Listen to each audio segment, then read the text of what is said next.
Hello students, I welcome you all to my YouTube channel NCERT on Go.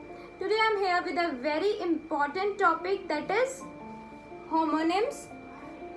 आप सबने synonyms, antonyms इनके बारे में सुना होगा, सबको इनका मतलब भी पता होगा. But homonyms, most of the people are not aware about these. हो सकता है कुछ लोगों को पता हो, but still I thought it's an important topic. So today I'm going to discuss some of the homonyms with you guys. Now what are homonyms?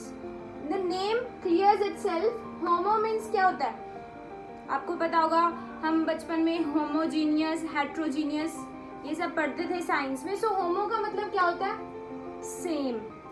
Homonyms are those words which are having same sound or pronunciation but their meaning is different. So जब भी हम कुछ chapter या कोई paragraph read करते हैं, most of the students को ये प्रॉब्लम ज़रूर आती है. सेम दिखते हैं वो वर्ड साउंड में, बट उनका मीनिंग डिफरेंट होता है, उन्हें क्लियर नहीं होता. So today I am gonna discuss a set of homonyms with you guys. So here is my very first word, affect and effect. बहुत सारे स्टूडेंट्स को इसका मतलब क्लियर नहीं होता. आज मैं आपको बताऊंगी इनमें क्या डिफरेंस होता है. सबसे बेसिक एक तो इनका डिफरेंस समझने का तरीका क्या होता है कि आप समझ लो दोनों में से वर्ब क्या होता है और नाउन क्या होता है. Affect is basically a verb. Affect हमारा वर्ब होता है और इफेक्ट हमारा नाउन होता है, राइट? अब डिफरेंस समझिए.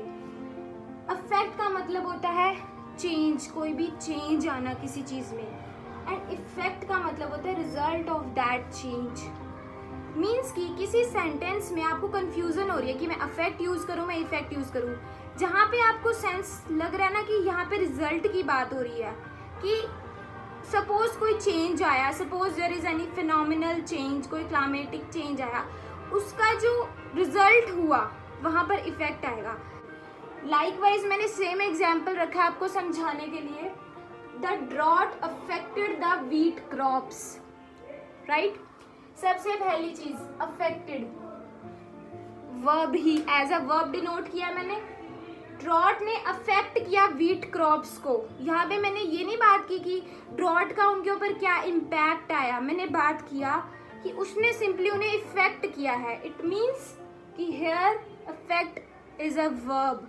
तो जहाँ पे वो एज अ वर्ब डिनोट करेगा वहां पे आपका ए वाला इफेक्ट आएगा, right? Next is the drought had a nasty effect on wheat crops. Suppose मैंने ये एग्जाम्पल लिया, the drought had a nasty effect on wheat crops. अब यहाँ पे मैंने बात की नेस्टी की, मीन्स यहाँ पे मैंने बात की उस रिजल्ट की कि उस चेंज का रिजल्ट क्या हुआ, कि जो ड्रॉट है उसने एक बैड इम्पैक्ट डाला है व्हीट क्रॉप्स के ऊपर. तो यहाँ पे जो इफेक्ट है वो ई वाला आएगा. आई होप गाइज आप लोगों को इसका डिफरेंस क्लियर हो गया होगा. अफेक्ट मीन्स कोई भी चेंज आया जहाँ पे उसे एज अ वर्ब लिखा गया है, वहाँ पे ए से जो इफेक्ट है वो आएगा. Effect means result of that change, जहाँ पे वो जो चेंज हुआ था उसके रिजल्ट की बात की गई है. The drought had a nasty effect on wheat crops, वहाँ पे ई वाला इफेक्ट आएगा. Next is access excess. Again very important word. Access means approach और reach. Means if I say nowadays villages have easy access to banking facilities. Access का मतलब होता है हमारी पहुंच, हमें कितनी अवेलेबिलिटी है उस चीज़ की. अप्रोच और रीच, पहुंच कितनी अवेलेबिलिटी है. nowadays every person has an easy access to the internet. ए से जो वर्ड है इसे हम असेस बोलते हैं, assess, right? So students, next is excess. I know आप सबको इसका मीनिंग पता होगा. More than enough. Excess of everything is bad. So this is basically assess and this is excess, right? Third is antique antique, दोनों का sound बिल्कुल same है but spelling and meaning different है.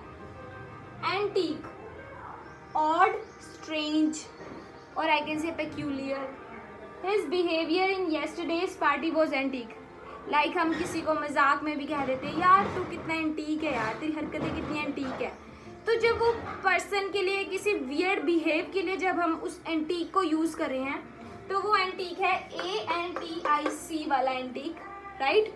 आप इसे याद कर सकते हैं. लाइक यहाँ पर लास्ट में C है तो इट मीन्स किसी करेक्टर के लिए, जो करेक्टर के बिहेवियर के लिए जो यूज होता है वो ये वाला एंटीक होता है.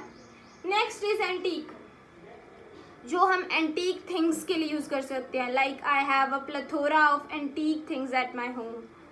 मीन्स एंशियंट, पुरानी एंटीक थिंग्स के लिए जो यूज होता है वो ANTIQUE वाला एंटीक होता है. गाइज अगर सेशन पसंद आ रहा हो तो प्लीज लाइक करिएगा and do subscribe to my channel so that you will get a notification जब भी मैं कुछ ऐसा इंटरेस्टिंग सेशन अपलोड करूं. So students, next is again very important. हो सकता है आप में से मोस्ट ऑफ द स्टूडेंट्स को इसका डिफरेंस क्लियर हो, बट जितना मैंने नोटिस किया है बहुत सारे स्टूडेंट्स को एडवाइस और एडवाइस का मीनिंग क्लियर नहीं होता. इनकेस आपको याद भी होता है तो भी आपको कंफ्यूजन होता है कि वो वाला कौन सा है, वो वाला कौन सा है. नाउ अंडरस्टैंड, ADVICE इसका प्रोनाउंसिएशन है एडवाइस और इसका प्रोनाउंसिएशन है Z से करेंगे हम. Advise, advise, right. Advice, this is basically a noun. Okay. Sentence, I need an expert advice in this matter. Advice is a noun here. मुझे एक एक्सपर्ट की एडवाइस की जरूरत है, सलाह की जरूरत है. सलाह यहाँ पे this is basically abstract noun हो गया यहाँ पर. एडवाइस, ADVISE वर्ब है. Please advise me in this manner. जब आप इसकी प्रोनाउंसिएशन को इसी वे से बोलेंगे तभी आपको इसका डिफरेंस क्लियर होगा. अगर आप इसे भी एडवाइस बोलेंगे, इसे भी एडवाइस बोलेंगे तो आपको कभी भी डिफरेंस क्लियर नहीं होगा. This is advice, this is advise. आपने ऐसे ही प्रोनाउंस करना है इसे. अब आप इसे याद कैसे करेंगे? आई नो आपको इसका मतलब पता होता है कि ये नाउन है, वर्ब है, याद नहीं हो पाता. सो मैंने इसका एक ट्रिक डेवलप किया है. देखिए, एडवाइस, ADVICE, आइस, इसमें आ गया आइस. आइस क्या होता है? नाउन. तो इट मीन्स ADVICE, एडवाइस भी नाउन. इसमें आया है IS, इज. इज क्या होता है? Verb. He is in Delhi. So is वाला है वर्ब और आइस वाला है नाउन. आई होप स्टूडेंट्स आपको समझ में आ गया होगा. आई होप आपके डाउट्स क्लियर हो रहे होंगे. Next is born. Again the pronunciation is same, born. Everybody knows this. To take birth, my wife was born in 1960. Birth से related होता है. I was born on 29 November. Like this. Next is born. Pronunciation is same, but इसके बाद हम एक additional E लगाते हैं. Basically जहाँ हमें diseases की बात करनी होती है वहाँ पे इस word का यूज होता है. आपने साइंस में पढ़ा होगा water borne diseases. Born means supported. He is suffering from water borne diseases. Next is brows and brows. Again it's very important. Brows, I'm talking about your eyebrows. Okay. Next is brows. Brows के I have two meanings. Firstly, internet browsing. You all know about this. Looking for a set of information. जब हम Google पर कुछ भी type करते हैं, we are looking for a set of information, हमें कुछ भी चाहिए, उसे भी हम ब्राउज बोलते हैं. ब्राउज का एक और मीनिंग होता है ग्रेजिंग. लाइक इफ आई से 2 or 3 deers were grazing in the ground near my house, right? So students, our 7th word is caste and caste. CASTE. That is community. जो हम caste and creed की बात करते हैं. Like if I say he belongs to general caste, he belongs to such and such caste. CAST without E. To give, please cast your votes in favor of me. Normally जो words के साथ word use होता है वो give नहीं, give हम कभी नहीं आते, that you should give your votes to this and this party. We always use word cast when we have to use along with votes, like please cast your votes in favour of me. तो votes के साथ हमेशा जो word है वो cast use होता है. So caste with an extra E, उसका मतलब है कम्युनिटी वाला कास्ट, और CAST मतलब to give. Next very important, career and carrier. People misspell these words usually. Career को वो कैरियर बोल देते हैं. लाइक इफ ऐसे कुछ लोग कहते हैं कि मेरा कैरियर ठीक नहीं चल रहा, वो कैरियर अलग है, वो हो गया साइकिल वाला career. When I talk about profession, the exact pronunciation is career. Career and career.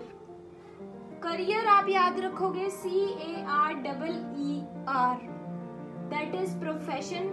Like one example, if I say, if you want to excel in your career, you should have good command over your communication skills. Next is career. Career, मैं बात करूँ cycle के career की, और if ऐसे career means एक जगह से दूसरी जगह लेके जाने वाला. One who carries. कैरी का स्पेलिंग क्या होता है? CARRY. इसी से ये स्पेलिंग बना है CARRIER. आई थिंक अब आपको ये जो कंफ्यूजन है इसमें है CAREER, बट जो कैरी से वर्ड बना है CARRIER, that is carrier. Mosquitoes are carriers of virus. अब आपको इसको याद करने की एक बहुत सॉलिड ट्रिक बताती हूँ, सिर्फ समझना है. Car CARIE and R. Car I car. Car यहाँ से ले लिया, आई हिंदी वाला आई, कार आई, आर है लास्ट में, कार आई कार. कार आएगी तो क्या होगी? आपको एक जगह से दूसरी जगह लेकर जाएगी. The one which carries. ठीक है. सो कैरियर जिसमें डबल आर आ रहा है, that is one which carries. और CAREER वाला है जो प्रोफेशन में आता है. इसमें आप इस तरीके से याद कर सकते हैं कि प्रोफेशन है जो उसमें डबल एस है, डबल टाइम्स एस रिपीट होता है, इसमें डबल टाइम्स ई रिपीट होता है. कैरियर आपको याद हो गया है, कार आई कार. ओके. या फिर आप कैरी से भी याद कर सकते हैं कि ये वाला कैरियर कौन सा होता है. गाइज अगर समझ आ रहा हो, सेशन पसंद आ रहा हो तो प्लीज लाइक करिएगा. Next is course. Course the pronunciation is exactly same. Difference है सिर्फ आपके पास एक वर्ड का, A and U. Coarse means rough. A coarse cloth. Don't use a coarse cloth to clean glasses. Rough सा कपड़ा use मत कीजिए ग्लासेस को क्लीन करने के लिए. Course line of action. Usually we talk about this word. Discipline course of action is required to achieve success. Right. Course of action means arrangement of your actions. कि yes आपको एक discipline course of action अपनाना पड़ेगा अगर आपको success चाहिए. इसके अलावा ये कोर्स होता है आपका जो हमारा स्टडी से रिलेटेड होता है. लाइक इफ ऐसे PGDCA course, computer course. COARSE course means rough. COURSE you आप कैसे याद कर सकते हो कि UGC कोर्सेज होते हैं, अंडर ग्रेजुएट कोर्सेज, यू आता है उसमें. यू वाला स्पेलिंग कोर्स के लिए यूज होता है और लाइन ऑफ एक्शन के लिए, और ए वाला स्पेलिंग रफ के लिए यूज होता है. Next is complement. कॉम्प्लीमेंट जिन वर्ड्स में ना स्लाइटली एक अल्फाबेट का डिफरेंस होता है वहां पे बहुत ज्यादा कंफ्यूजन होता है बच्चों को. कॉम्प्लीमेंट एंड कॉम्प्लीमेंट सिर्फ डिफरेंस है ई का और आई का. Complement means which completes. Husband and wife are complementary to each other. Compliment regards being compared to by is a great compliment. Okay, अब आप इसे कैसे याद रखेंगे? Complete की स्पेलिंग क्या होती है? COMPLETE. तो जो कॉम्प्लीमेंट है ना, COMPLE स्टार्टिंग अल्फाबेट्स तक, COMPLE, complement means which completes, तो कंप्लीट से ही ये वाला कॉम्प्लीमेंट है, तो कॉम्प्लीमेंट जिसका मतलब है विच कंप्लीट्स, वहां पे आपका ई वाला आएगा, COMPLE। और जो दूसरे वाला है जिसमें लाइक हम किसी को कॉम्प्लीमेंट देते हैं, उसमें आई आएगा। आई होप गाइज ट्रिक से आपको कुछ समझ आ रहा है। माई मेन एम इज कि आपको जब भी मैं सेशन कराऊं, आपको बाद में उसे दोबारा ना देखना पड़े, आपको साथ के साथ वो वर्ड्स याद हो जाएं। सो मेरा बेसिक एम यही रहता है, इसलिए मैं आपके पास हमेशा ट्रिक्स के साथ आती हूँ। बिकॉज अगर एक ट्रिक का एक स्लाइट इम्प्रेशन भी आपके माइंड में रह जाता है तो वो आपको वर्ड याद आ जाता है। Next word is cattle and cattle. ये भी इम्पोर्टेंट वर्ड है। कैटल आप सबको पता ही है, एनिमल्स वाला, भैंस बकरियां इकट्ठे, इनको हम कैटल बोल देते हैं। Cattle are grazing in the field. Cattle जो हम घर पे कैटल यूज करते हैं चाय कॉफी रखने के लिए। Vessel can be the synonym for this. Put the cattle on the stove, उसका स्पेलिंग होता है के से। अब आप इसको कैसे याद करेंगे? कॉफी विद करण की स्पेलिंग क्या है? KOFFE, right.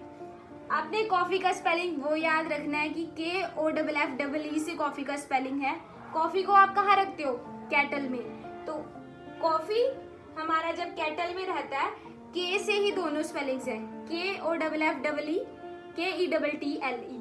तो कैटल वाला है हमारे पास KETTLE वाला, और जो दूसरा वर्ड है वो है CATTLE वाला। 12th word is desert and dessert. कुछ लोग इसे भी डेजर्ट ही पढ़ते हैं, जो बेसिकली हम खाने के बाद जो स्वीट डिश बेसिकली हम लेते हैं उसे हम डिजर्ट बोलते हैं। कुछ लोग उसे भी डेजर्ट ही बोल देते हैं। स्लाइड सा प्रोनाउंसिएशन में डिफरेंस है, अगर आप वो डिफरेंस समझ जाएंगे तो आपको क्लियर हो जाएगा। डेजर्ट DESERT, रेगिस्तान।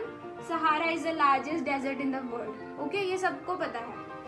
डिजर्ट, डिजर्ट डबल एस पे, I am stressing on double S, dessert. तो ये होता है पुडिंग और sweet dish. We had apple pie and ice cream for desserts. So यहाँ पे डिफरेंस जो आपको वो प्रोनाउंसिएशन से क्लियर होगा, दोनों में एक एस का डिफरेंस है। So students, our next word is fair and fair. Fair, FAIR means pure. I believe in using fair means to achieve the target, means genuine. FAIR means genuine और pure. याद कैसे करेंगे आप? Spelling क्या है? FAIR। Air क्या होती है? प्योर। तो लाइकवाइज व्हेन यू रिलेट, आपको फेयर FAIR वाली स्पेलिंग से पता चल जाएगा कि ये प्योर वाला है। I believe in using fair means to achieve the target.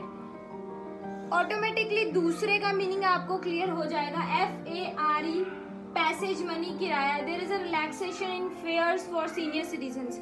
जब हम बस या ट्रेन में ट्रैवल करते हैं तो जो मनी हमें पे करना पड़ता है उसे हम पैसेज मनी और आई कैन से फेयर ही बोलते हैं। Next is it's and it's. बहुत सारे लोगों को इसमें बहुत कंफ्यूजन होता है। जहाँ पे पोस्ट्रोफे लगाना होता है वहाँ वो नहीं लगाते, जहाँ लगाना नहीं होता वहाँ वो लगा देते हैं। इट्स एंड इट्स, अब समझिए। IT apostrophe S means contraction of IT, means it is का शॉर्ट फॉर्म होता है जहाँ पे हम अपोस्ट्रोफे के साथ लगाते हैं इसे। Like if I say it is a large hotel, I can also write it as like this. जहाँ पे मुझे it is का शॉर्ट फॉर्म लिखना है वहाँ पे मैं अपोस्ट्रोफे S के साथ लिखती हूँ, बट इट्स का मतलब होता है ITS। इसमें अपोस्ट्रोफे नहीं आता जब मैं S को इसके साथ लिख रही हूँ। It means I am writing this to show possession. I hope guys आप possession समझते हैं। Possession means अधिकार, किसी पर्सन का किसी चीज के ऊपर अधिकार दिखाने के लिए हम its वर्ड यूज करते हैं। I know its true value, मुझे उसकी असली कीमत पता है। किसकी कीमत पता है? उसकी। इट्स मीन्स किसी चीज की बात हो रही है यहाँ पे, तो इट्स जो है यहाँ पे ITS, ये यहाँ पे जो हमें उसकी का सेंस दे रहा है, मीन्स ये पोजेशन के लिए यूज हुआ है। तो आप यहाँ पे अपोस्ट्रोफे कभी नहीं लगाएंगे। याद रखना है अपोस्ट्रोफ एस इट के साथ तब आएगा जब आपको इट इज का शॉर्ट फॉर्म लिखना है। Like it is a large hotel, it is a large building, it is in Delhi, तो इट्स इन दिल्ली आप स्ट्रेट अप लिख सकते हो। जहां पे आपको पोजेशन शो करना है वहां पे आप इट्स लिखोगे। I know it's true value. Next is idle, ideal, idle. Same pronunciation but slight difference in the words. IDLE, निकम्मा. An idle man can't make any progress. जिसे हम हिंदी में निकम्मा या if I say कामचोर कह देते हैं, जो पर्सन कोई काम नहीं करता वो होता है idle. Next is ideal. इसे हम थोड़ा सा चेंज करके बोलते हैं ideal. Means Adarsh, like every person has someone as his or her mentor, or I can say ideal. Like if I say my teacher Miss Sharma is an ideal for me. Ideal. अब आप इसका difference कैसे clear करेंगे? इस ideal में एक word आ रहा है deal, DEAL. क्या वर्ड आ रहा है? deal. जब भी हम अपने मेंटर के पास अपनी प्रॉब्लम्स लेके जाते हैं तो वो उनसे डील कर लेता है बड़ी इजीली। तो आप आइडियल जिसमें डील वर्ड आ रहा है, इट मींस वो कौन से वाला है? आदर्श, या फिर मैं कहूँ मेंटर वाला जो आइडियल है उसका स्पेलिंग होता है IDEAL। राइट, ये आपको क्लियर हो गया। नेक्स्ट वर्ड इज आइडल, मूर्ति, पिक्चर ऑफ डाइटी। मीन्स भगवान की मूर्ति के लिए बेसिकली हम आइडल वर्ड यूज करते हैं। A section of Hindus believe in idol worship. अब आप इसे कैसे याद रखेंगे? Idol means मूर्ति। डॉल आ रहा है इसमें वर्ड डॉल। डॉल भी तो एक प्रकार की टाइप ऑफ मूर्ति ही होती है। सो डॉल, या मैं रिलेट करूँ कि भगवान की मूर्ति की फॉर्म में भी डॉल्स आती हैं, तो डॉल से आप रिलेट करोगे कि मूर्ति। आइडियल मीन्स जो हमारी प्रॉब्लम से डील करते हैं वो आदर्श, और जो फिर लास्ट है वो फिर आपको याद रह ही जाएगा जब आपको दो का डिफरेंस क्लियर होगा। IDLE मीन्स निकम्मा और कामचोर। Thank you so much guys for watching my session. I hope vocabs की तरह ही होमोनिम्स भी आपको क्लियर हो गए होंगे। ट्रिक्स के साथ आने का मेरा बेसिक एम यही रहता है कि जैसे ही मैं समझाऊं वैसे ही आपको साथ साथ सभी प्रॉब्लम्स क्लियर हो जाएं। So guys, do share your experiences with me in the comment section, and please share this video with your friends so that they will also get benefit of this. Till then, take care, bye bye, keep learning, keep following NCERT on Go.